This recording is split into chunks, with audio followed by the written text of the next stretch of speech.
Hey guys, welcome to the channel. Today's video, I'm going to be doing a review of the Seiko Marinemaster. This is the SBDX017. Now, when you see one of these over the video or over photos, you don't really get a sense of the watch. You have to see it in person. And I can tell you, first impression is this is a very, very nice looking watch. It just has a quality about it when you see it in the flesh that you just don't pick up in videos or over pictures. But the thing that you notice, apart from its substantial weight, is the finishing. It's simply beautiful. I don't know if you can catch it here in the light, but those hands, they have a very deep brush. The edges are highly chamfered and polished, so it just catches the light. That loom is hand painted by one of Seiko's expert watchmakers in Japan. So you can even notice some faint, divots, undulations, some irregular surfaces inside those applied indices. So, it adds a sense of personal touch, kind of a craftsman feel to it. And overall, it really adds. You see the gloss on the bezel and the very fluid and crisp, clean lines throughout the finishing of the watch. And so I'm trying to describe to you what you can't really see over the video. There's a certain feeling when you get this watch in the flesh. It is simply a beautiful watch, and it becomes very apparent why this is so desirable and kind of mesmerizing to quite a few people around the world. Anyway, that aside, this is my review. Let me start off by giving you some dimensions. So Seiko states the case width is 44. I get just over 44 on my calibers. And they say, I think, 14.6 for the height in millimeters. I get over 15. I might be catching a little bit of that crystal. Let me try that again. Just over 15. So it's pretty tall. Lug width, we should be looking at 20 millimeters. And then the lug to lug length on this watch comes in just over 50 millimeters. So it's quite a substantial watch. And you'll notice that when you have it on your wrist. It's pretty heavy. I think it comes in around 200 grams. One of the reasons for that is this is one solid chunk of steel, and there is no screw down case back. This is all machined steel, one chunk. When they assemble the movement, they put it in through the top of the watch, then they put on the dial, the hands, the crystal. Everything's done through the top. So it's pretty chunky, but I can tell you it wears much smaller, like most Seiko watches. Let me give you a little wrist shot here. My wrists are 7.25 inches, and I find this to be a very comfortable watch. Normally, I can't go for such large, tall watches, but this one, it probably looks a little large on me. That happens in videos and photos, but in real life, it's actually very comfortable. And you'll notice the case there has some, let me point it out, some really dramatic chamfering. See the side profile there? And so that just lends for more wearability. I don't find this to be an uncomfortable watch in the slightest. Now, let me show you what it looks like next to a Seiko SKX for reference. This is my beater watch, my SKX. And you can see they look very similar in size. This is a 42 millimeter watch here on the right. And this being a 44, you'd think it would look quite a bit bigger, but I don't know, to me it actually might look smaller, and I think that's due to the smaller dial. But they wear very similarly. I would say the Marinemaster on the wrist wears like an SKX, only taller, just a little bit taller. Now, the movement in here is a completely in-house Seiko-made movement. It's called the 8L35, and it's made entirely in Japan using some new technology called MEMS technology, which is it's a modern way for Seiko to manufacture some very small parts like the pallet fork in the movement to a very precise level. My movement runs at a consistent +5 seconds per day. Now the 8L35 is a Grand Seiko based movement. It's not decorated, it's not adjusted to 6 positions and how, you know, the several temperatures like the Grand Seiko movements are. So it is a technically very sophisticated and nice watch with a big power reserve.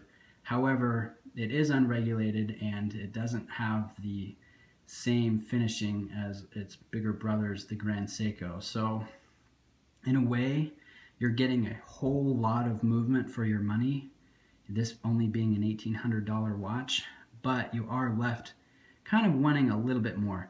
Since mine is running plus 5 seconds per day, I'm very happy with that. I've never had an out-of-the-box unregulated movement run that accurately so consistently, so I'm extremely happy. That's barely within the realms of COSC specifications, so I'm not going to complain about that. Although a drawback to this watch is, you know, it is unregulated. I would rather pay a little bit more for a Seiko regulated movement that will run within, you know, those tight tolerances that they are known for. Now, I've talked about the hands, I've talked about the indices being applied, but let me just mention the loom. Seiko has put the newest formula of their proprietary LumiBrite loom, and I will tell you, it's absolutely fabulous. You'll notice that there is kind of a green tint to it here in just normal daylight.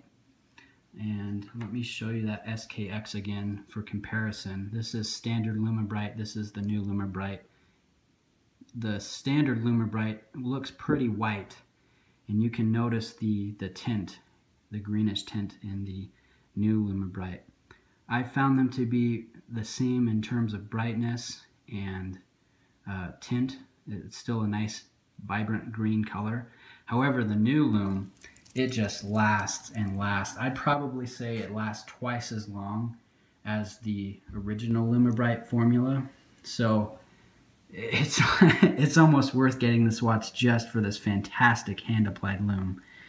You do get a loom pip there on the bezel that is covered in a Hardlex crystal.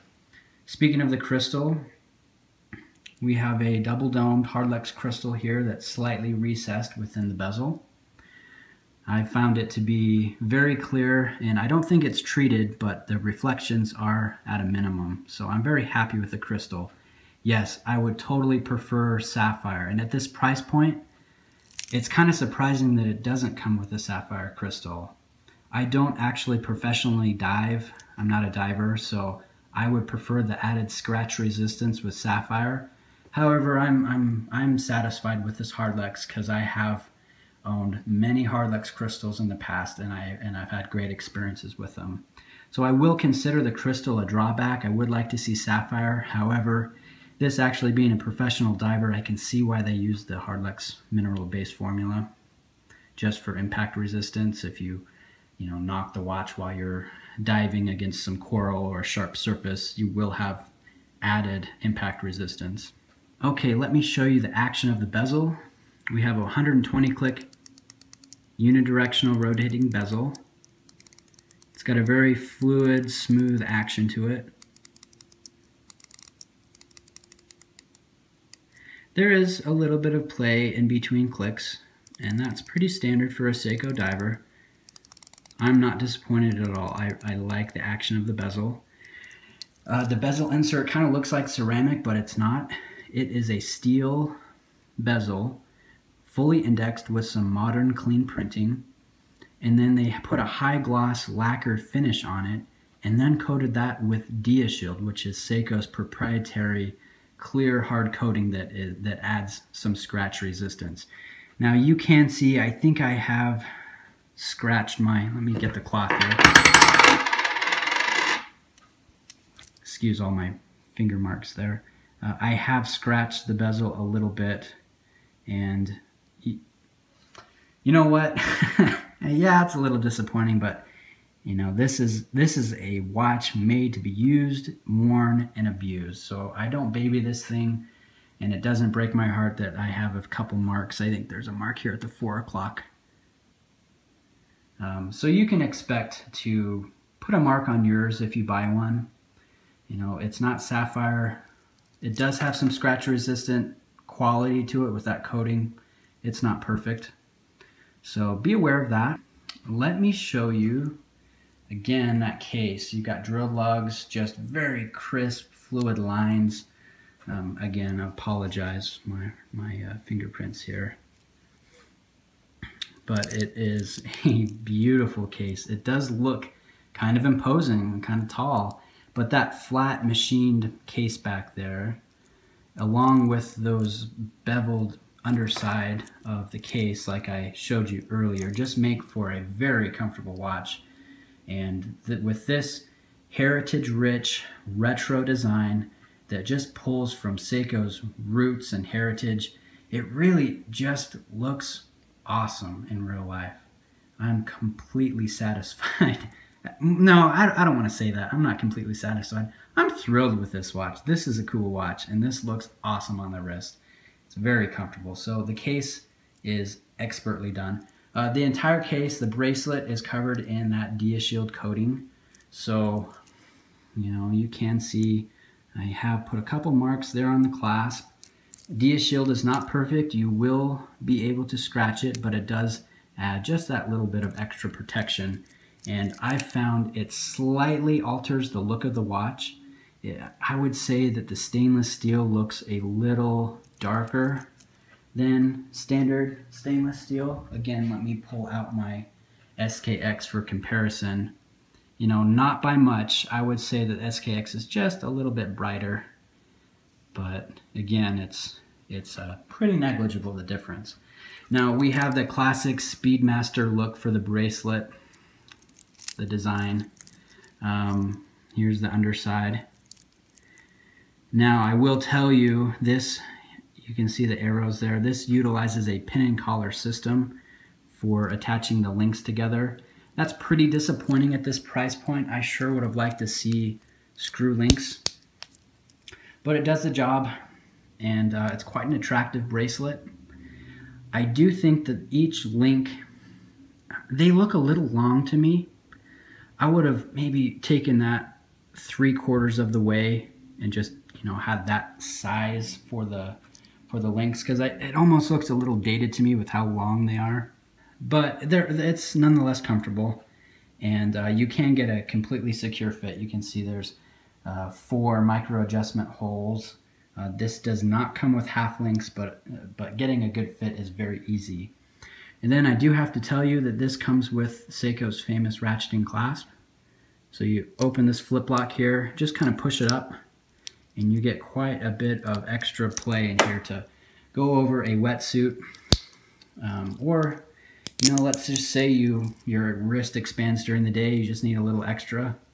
You do that. It's a very comfortable, really nice thing to see on a dive watch, that ratcheting clasp. So let me show you that again. Each click is very snappy and secure. I quite like it, but it is a little bulky. You can see there the clasp does kind of bulge out quite a bit. Now I'd like to show you the crown and its action here. People have complained on the first version that the crown doesn't feel very good, and it's almost stressful to use because you could over thread and strip the threading here on the crown. I've actually found this crown to be very enjoyable to use. So you unscrew it. You know, pulling it out is really easy. Each position is very secure. There's no guesswork involved. You can see the second hand is hacked. Starts up right away. This is the winding action. Let me bring it closer to see if you can hear that. It's actually quite quiet and smooth. It doesn't really feel mechanical. It doesn't feel grainy. It's actually really nice. It's a really nice action. It feels like a $2,000 crown to me. And then to thread it in, all you do is a little pressure and continue to thread it. And it's going in. There's no guesswork. It's nothing like that SKX crown. Let me show you that again, which is a little difficult to rethread. Nothing like that at all. And then you'll notice as I'm rethreading the crown, It's still winding until you get it into a secure position. So the crown is excellent. It does have a signed X for the signed crown. That stands for the Prospects professional line that Seiko does. Personally, I think that's kind of dumb. I don't like the X. I would rather see an unsigned crown. I'd rather see the Seiko S. Heck, if you're going to be updating the watch like they did, I'd like to see something unique like MM or 300 or something like that, signifying just this beautiful iconic watch that's so well beloved. Or even some sort of Japanese character. I think that would be pretty cool, pretty unique. But no, it just has the cheap X, so I do consider that a downfall of the watch, although it's pretty minor and subjective. Some of you might not care. I did forget to mention, on the dial we do have a date wheel at the 3 o'clock, and you'll notice it doesn't have a very sharp contrast. Again, let me pull open that SKX, which you see a very white date wheel and date. This is actually a metal disc. It is silver, so you can kind of get a little bit of reflection on it in certain lights, and it's a little bit more subdued. I've never seen that on a watch before, and I really like how unique that is. And I don't think it messes with the functionality. I can easily discern the date when I look at it, but you know, I just think it's a cool little touch. So anyways, that's the watch in its entirety. I think I've touched on every point. Let me show you the rubber strap that it comes with. Every time you order a Marinemaster, Seiko will give you their complimentary dive strap. This is known as the waffle, the Marinemaster waffle strap, and you can see those waffle marks up there. The bracelet's nice and long. It's a little stiff. You know, it's not a nice soft formula. But you do get a nicely machined keeper here that has the Seiko logo with a brush pattern here and then a high polished chamfer around the edge. The back though looks kind of cheap. You can see how the metal was just bent and soldered together. So I don't like the finishing on the back. However, the front looks good. And it's actually quite a comfortable quite a comfortable strap to wear. The Marinemaster looks awesome here on its stock bracelet, which I probably wear the majority of the time. I think the best look though is actually on its rubber. It just looks so sweet on the black rubber. I think, I don't know, it just looks, I don't know, it just looks awesome. I really like how that looks. And then, you know, let me drop in some other shots here. I've worn it on mesh. I think it dresses it up a little bit more. I'll wear the mesh when I've got a shirt and tie or a sport coat on. And then it looks good on NATO. It's probably most comfortable on NATO, but the NATO does add a little bit more height to what's an already pretty tall watch. Before I forget, I just need to mention the buckle here on the strap. You'll notice that it's bead blasted, and nowhere on the Marinemaster is there a bead blast finish, so it does feel out of place. And let me show you why. This is the rubber strap, the stock rubber strap that comes on the SKX. This is exactly the same buckle. The same buckle you find on an $180 diver, you find on their $1,800 diver. So I think that's kind of dumb.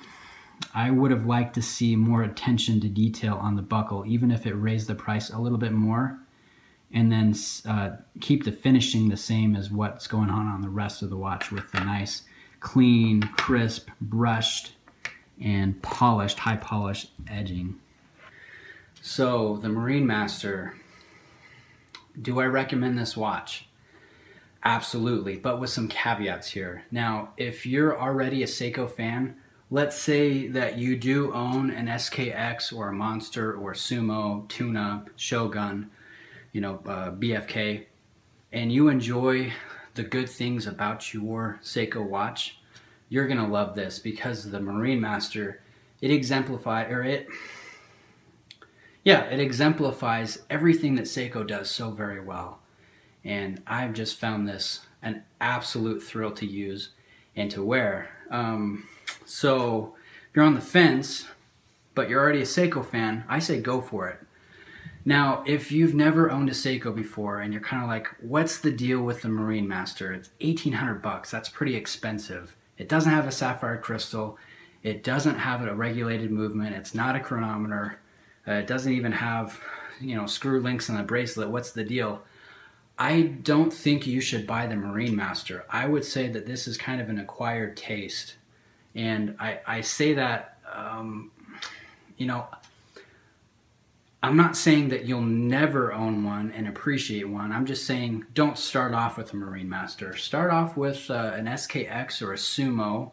The Sumo is awesome value for money. Probably the best watch you can buy sub $500 in terms of quality. And it's very similar in design cues as the Marinemaster. And see if you like Japanese divers. Chances are you really will come to appreciate it. And then once you kind of get a feel for what Japanese divers are about, then you'll have you'll be informed enough to decide, okay, I'm going to spend this ridiculous amount on, quote, just a Seiko. So that's my idea. If you're used to Swiss luxury, you know, the Marinemaster is not Swiss luxury. It doesn't feel like Swiss luxury. This is its own beast, and I highly enjoy it. I could be thrilled with this next to my Seiko SKX, which I am. Both of these stay in the rotation. And I could be just as happy with the Marinemaster next to, let's say, a JLC or a Rolex or an Omega. You know, it is not trying to compete with something else. It's very much its own watch. And I really like that. Another thing is, it does fly beneath the radar pretty well. There are, you know, when people, it's a noticeable watch. People are like, oh, what kind of watch are you wearing? I've had this happen to me in the past 3 weeks. And I'll go, oh, I'm wearing a Seiko. It's called the Marinemaster. And people will be like, oh, cool, that's a good looking watch. But they don't have that judgment that happens sometimes when you go, oh yeah, I'm wearing an Omega or a Rolex, or, you know, insert whatever brand that you've had experience with. There's no judgment there. They'll go, okay, that looks pretty nice, and they have no idea that this is an $1,800 just purpose-built, heritage-rich tool watch that is just enjoyable and gorgeous. They have no idea the history or the price, and that's, I don't know, I think that's pretty cool. So I do like that. So yeah, I know I've talked a lot. Let me get to the grade. I think that this watch deserves a very solid B. You might be surprised at that. You know, it's not, I didn't give this a perfect score, although this is one of my absolute favorite watches, because I don't believe it merits a perfect score. It's not for everybody. And there are some dumb flaws to it, namely no sapphire crystal. Kind of a chunky bracelet that I think needs to be updated. That ugly X in the crown. What else? The movement's unregulated. Even though it's performing just barely within chronometer specifications, you're spending over 1,500 bucks. You really, I don't know, I think you should be expecting chronometer accuracy, or at least a chronometer certification. So yeah, and it's big too. It's not for everybody. It does wear small, and I totally think that you could get away with wearing this if you have a 7-inch wrist or bigger. Sub 7 inches, it might get a little heavy, might look a little funny, but totally comfortable 7 inches or more. So that's my grade, that's my reasoning. I'd like to hear what you think. I know a couple of you out there have seriously considered getting the Marinemaster, and I hope that this video has been informative and helpful, and, you know, helping you come to a decision. So those are my thoughts. Please stay tuned for some more content. I have a lot to say about the Marinemaster. I will be making some more videos specifically talking about this watch, its history, and some of the other details. I will also be doing a comparison between the SKX and the Marinemaster, and just highlighting the differences between these two iconic Seiko divers.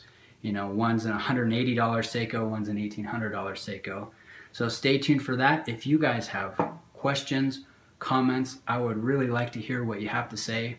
Please let me know in the comments, and I would be happy to get back to you and respond. So thanks again very much for watching, and I'll catch you guys next time. Bye.